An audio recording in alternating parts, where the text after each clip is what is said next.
चन्द्रसहोदरि एव मयि मुनिगणमण्डितमोक्षप्रदायनि मञ्जुलभाषिणि वेदनुते पंकजवासिनि देवसुपूजित सद्गुणवर्षिणि शान्तियुते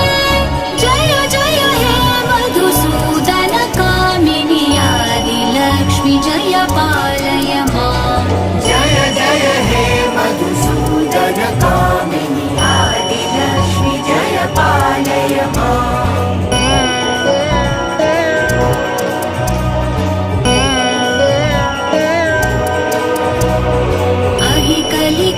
कलिकल्मषनाशिनि कामिनि वैदिकरूपिणि वेदमये